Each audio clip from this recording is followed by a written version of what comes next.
Hello, and welcome to the Parent Problems Today podcast. Today, you are being led by myself, Robert Trout, and Paul Arredondo from the Parent Trainers team as we jump into another subject that comes up very often for parents to recognize in their parent journey that can show up in many different ways. So, it's a broad topic that we're going to take down a little bit. So, today we are going to explore parent isolation.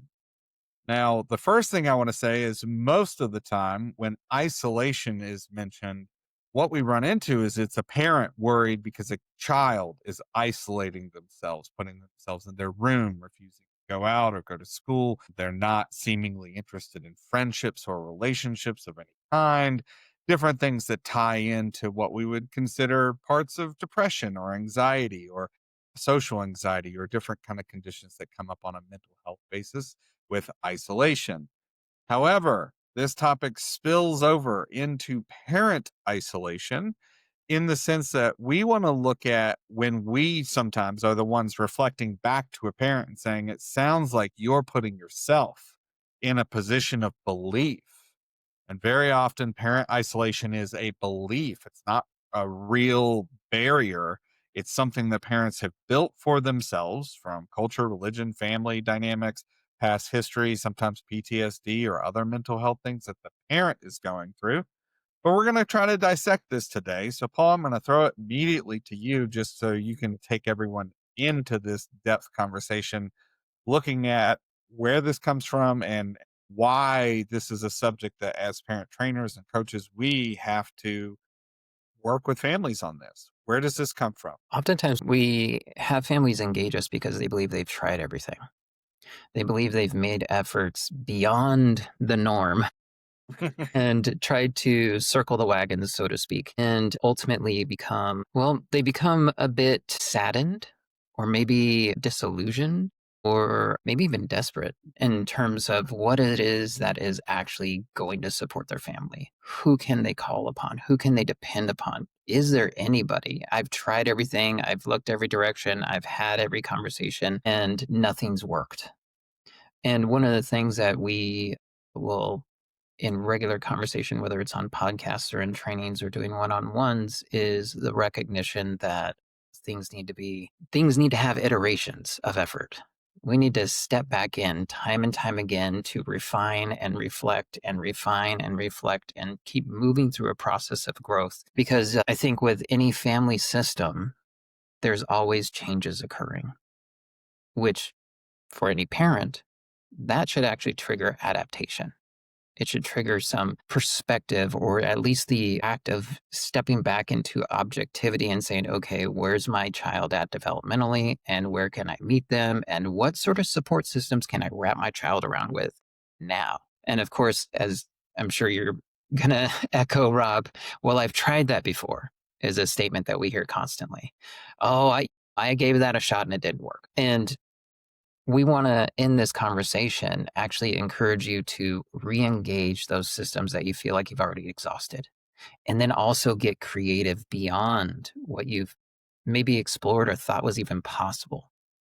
I'm a big fan, especially as we're going into school. Try and set your kid up for success. Have some direct conversations with school counselors. That's one avenue. Teachers, administrators, that's one avenue of support for your kid because they have eyes on your kid for 50% of the day when the school year is going on. And for them to have an assessment, an objective assessment of who your kid is going to support you in figuring out what are your kid's needs. Okay. So that's one lens of things. And we can go down the rabbit hole of, therapeutic intervention and getting them set with a counselor or maybe a coach if like therapy just feels like too edgy for a family system or for the kid to maybe have some buy-in around. Or it could be a mentor, or it can be an internship, or it could be a job, or it could be a family member. It could be anybody outside of that nuclear family system to ultimately play a role in your child's life.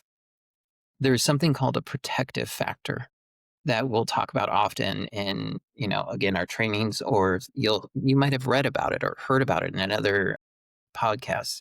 Protective factors are basically adults who have healthy interactions with your children. on a semi-regular basis. They can actually trump, meaning they can support or negate a lot of negative influences in your child's life, be it social groups or social media or other behavior patterns. Protective factors can actually integrate themselves in and support perspective, support learning positive ways of being, behavior patterns, challenge your child to show up in a different way. And that's often where the parents feel like they're struggling is I try and do this for my child and they don't show up. I try and do this for my child and they show up. Then I get more strict or then I back way off.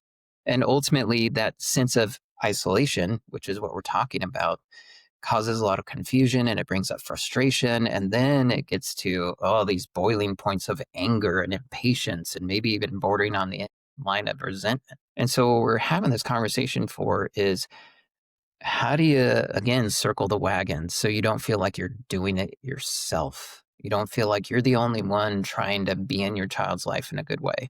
Because there are so many people out in the world who actually really enjoy being around your son or daughter. They actually want Yes. to engage. And so I'll pause there and toss it to you, Rob. When you think about isolation, what would you add upon? Well, I guess the first thing I want to do is back up a little bit because for Mhm, any parent that's listening to this, this kind of bleeds into a lot of different directions. It really mhm, does. So, what I want to make sure that we touch on is probably the idea that when we say parent isolation, we're looking at a level of a parent that has tried different ways of getting help, maybe from a co mhm. parent, from family, from community, from everyone. Through the process, they've gotten beat up a little bit, Yeah, right? yeah, They've been let down, they feel like they've been lied to often, etc. And what I want to make sure people understand is we're not talking about like you're alone in this, right? Because there is single parenting is a part of it, but that's right. not parent isolation. What we're looking at is any parent who can be in a relationship and co-parenting or divorced and co-parenting or like whatever the dynamic, it doesn't matter because parent isolation really comes down to a place where you are feeling defeated to the point that you are separating yourself from the whole and putting the pressure, and I'm going to say this, the anxiety, which very often switches over to the blame. They're my child's struggling because I'm alone in this, because they let me down, they let me down, they're idiots and they don't listen, and they don't do anything, etc. Blame usually comes from a central point of anxiety, maybe even some depression in there for the parent that's developed by just feeling like they haven't won anywhere along the way. And there's two reasons I think we should really look at for this. One is that your child's level of need is huge. It just is. They're in a place mentally or behaviorally that they need a lot of attention, a lot of time, a lot of focus, a lot of intervention strategies. They need more than you are singularly capable for. So I find that those parents, because they try at first to be the ones with the answer and they're going to fix this. And they try to do it alone. Right. And Which then isn't a along judgment. no, it's no judgment at all. I mean, we're Mhm. wired for that culturally, especially in America, Right, where it's like, I'm supposed to do this. right. Well, the truth is that even those people along the way, they will very often, oh, I've done it to the point that I can. Now I need help, and they go to find help, but they don't find what they were looking for, and they shut down, or they find what they hope will work, but then that doesn't work at all. They try something, and then they try to do it again. They like triple their intention of figuring it out on their own in that process. So that's the first avenue is like this person that you like your tank is running dry. You don't have the energy anymore. And so the isolation is coming from that place of like, you can't do it. There's not a combination that can win. You can't do it on your own in this. And you're starting to feel that. And very often there are feelings of failure or things that kind of tie to that. But that's a whole other episode. Then we get into the second avenue of this where you have tried to get help and wherever you live, the resources or dynamics of like traditional models of help through the school system or counseling or things like that, it's just really difficult where you live to find a level of support for your child that you wish would be there for you, right? So very often the parent will try And I will put this out there that we do run into this a lot. They try this avenue with the school once. They only try once. So if you're a parent and feeling that sense of isolation because, well, we tried everything, well, how many times did you try? And it really is a push effort at times to get a system to recognize a school system, a counseling system, a state system, a legislative system, whatever you're involved in between you and your child. These systems take time, significant time, because they're not just a person with empathy and like, "Oh, we could do this and this." It's lots of people with jobs to do, and your kid's not the only kid they're trying to help or deal with or work around or whatever it is.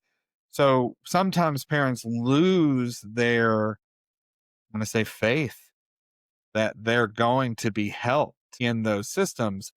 But I want to put the responsibility on that statement I just made of very often we find that parent tried once, not twice, not 5 times, etc., like as they go through it. So it really is I'm going to work with this system until I find the kinks and I find the processes and I find the right person to talk to and etc., to make things start to happen so that it's not just me.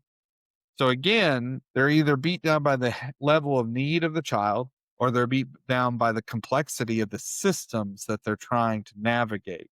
And both of those are the two most common, I think, areas that we can really track back to find out why a parent is feeling that isolation and feeling Mhm. that aloneness in the process of trying to support the mental or behavioral health needs of their tween, teen, or young adult. They're just running in to it. Yeah. That's where I would go. What comes up for you as we go through all that? I appreciated you bringing up the recognition of anxiety that parents hold around, are they doing enough?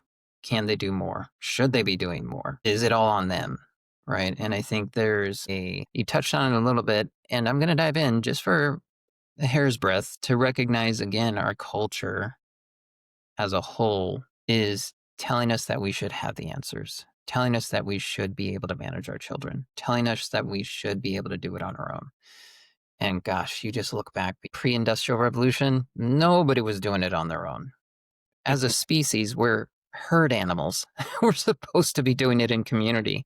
We're supposed to be in relationship with, our peers, meaning other parents, grandparents, aunt and uncles, extended family that we're choosing to engage with. And I think there can be feelings of not only anxiety, but bordering on guilt and shame about asking for help, about reaching out, about being vulnerable, about what the challenge has been with your child. And at the risk of being a broken record of other podcasts that we've recorded, you're not alone. You're not alone. There's so many parents out there that are feeling the similar feelings and having the same experience and from their own.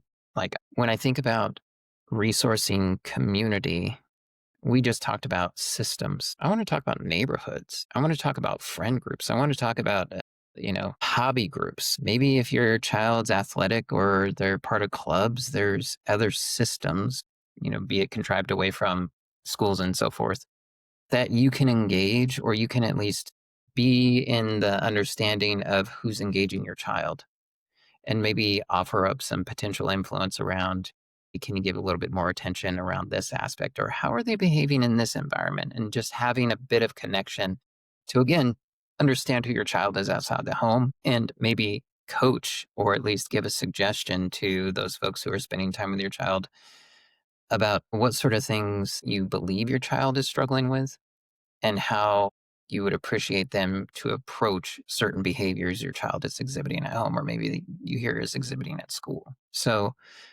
this idea of circling the wagons, it isn't about trying to contain your child, so to speak. It's about learning about your child and supporting your child. And so, of course, we would love to trust our children enough to let them go and be free and engage in, neighborhood playtime, whatever that means for whatever age they're at. And then there's also, us parents who struggle with, trusting our child making good decisions, whether it's impulsivity or lack of discernment or, just wanting to go out and be a little ruffian for a little bit. So Being able to manage your own anxiety is a big piece of this work. Being able to step into giving your child an opportunity to prove that they're capable, while also not just cutting them loose, but again, having eyes on them. Reach out to their friends' parents, make those relationships happen. You might not see eye to eye with who those folks are, but knowing them and having them know your child and hearing about your child through their eyes, it's going to give you a broader perspective about how well your child's doing. Because often we hear the story of, man, my kid's a hellion at home, but they say he's a pretty good kid at school. Why is this only happening at home? You might actually hear the same story about your child through your friends or their friends' parents' eyes, which often we hear. And rarely we hear some of the struggles and the behaviors of them maybe acting out or struggling at the other person's home. And those are great conversations to circle back to, and maybe even sit down with those parents and have conversations about how you're going to address it collectively. What's the messaging that they're going to give their kid and you're going to give your kid? Because the consistency is what we're really speaking to when it comes to creating an environment for your child to understand values and ethics, to understand good, healthy decision making, to be able to actually earn the independence that they're so craving when they become teenagers and young adults. So, when we're talking about this idea of isolation, it does come with a bit of vulnerability. That's the big ask. That's the big invitation, is stepping into a bit of vulnerability around, hey, this is what's going on with my kid. How you doing with yours? Is my kid doing okay in your house? What's going on over there? Just out of curiosity, because we have some maybe mild concerns about what's going on with our kid outside the home, and we just want to check in. And we just want to put up perk our ears up and see if there are any red flags that you're seeing. And we'll certainly do the same for you and yours. That cultivation of community is really about, I mean, it's cliche, but it's creating that village and ultimately being able to relax a little bit, knowing that your child's held when they're not around you. And so much of this, and I feel like you just stepped into like, how do we start working our way out of this parent isolation? And a Mhm. big part of that is recognizing the resources that are around. And even when you feel alone, continue to try to develop those relationships and avenues of connection. It really does come to having connection points with teachers, with friends, with like, I have had people who have moved closer to family, to have more people to depend on. It's something that parents do need to consider, because if you're in a place of deep isolation, you're not taking care of yourself. And if you're not taking care of yourself, then I can almost guarantee your kid's going to struggle for that. So moving is something to put on the table when we look at solutions to a place that does have resources for what it is that you need. And I know that sounds extreme, but it's one of those things of like, parents will typically do whatever is required for their family, for their kids to have that sense of safety, connection, and not doing it alone in that respect. So it's something on the table. It doesn't mean you have to. It's something on the table. Other things are going to be more centered on switching schools, right? Find a different school that you might be more in line with. I have people who have joined religious processes like a church or something where they have a really strong youth group that has a pastor or things like that. And I will say that I know for some of them, they've expressed that they're not sure they really believe in the same way as that church, but that's not what it's about. For them, they're joining a community that's standing, that has processes and things for them to be a part of. It's not that you have to jump in and like, oh, well, I don't believe this exactly. And it's like, well, it's what's local and what's accessible. It's avenues along those lines. Other things are school groups, creating after school programs so that your kids with other kids, because sometimes it's about you taking the initiative to build what is missing. That is an avenue out of the isolation, and I guarantee you that you're gonna find other parents being like, "Thank you for doing this," for creating this thing, because Sometimes it really is just a lack of imagination or initiative or process within a community where someone just hasn't done this yet. And you might need to be the first, and then you start a trend and people start doing it, or you build it where it's like you started it, but other parents are now running it with you. Whatever it might be, you need to build a group around yourself in the resources. That's like step one, is getting in that, finding something that exists or creating. Step two for me is looking then and saying, okay, let's turn our attention to the systems that we talked about earlier. Being like, okay, the school, I went to the teacher and nothing happened. The changes you were hoping for, I should say, weren't possible when you went to directly to the teacher. Well, the teacher may not have the power to implement what it is that you're hoping for. So you have to go further, go towards the principal, the superintendent, the school board, the et cetera. You may need to become a figure that's prominent within the system itself. Go to the PTA meetings, go to the school board meetings, go and be present at those things that influence the trickle down effect that's going to impact your kid.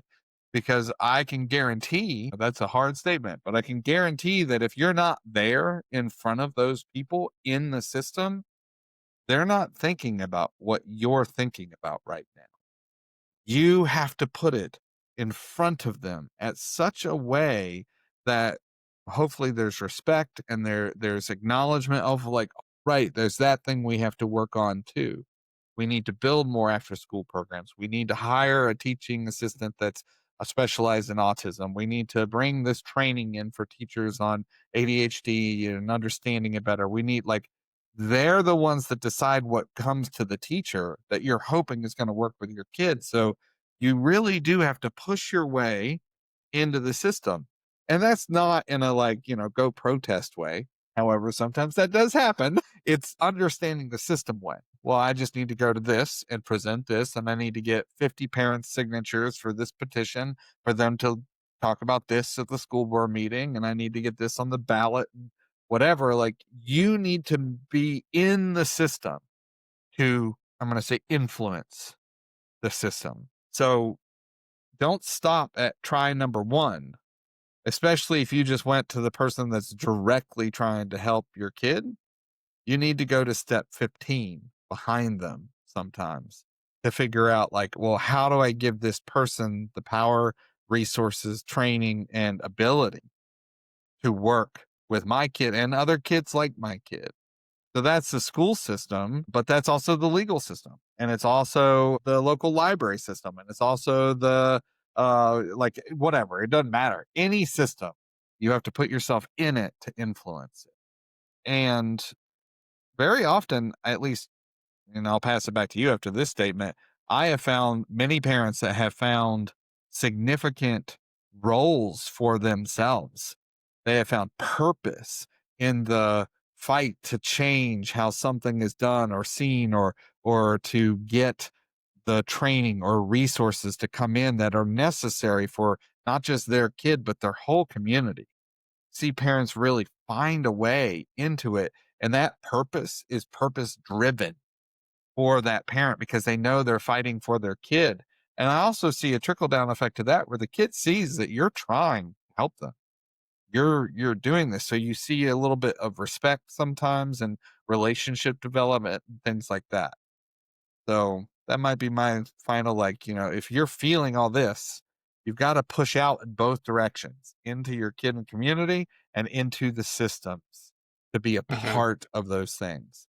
That really is the direct actionable step out of parent isolation and into, okay, I'm going to fight for this. I'm going to work for this. I'm going to be for this. And it just becomes a part of your life. I appreciate that macro lens.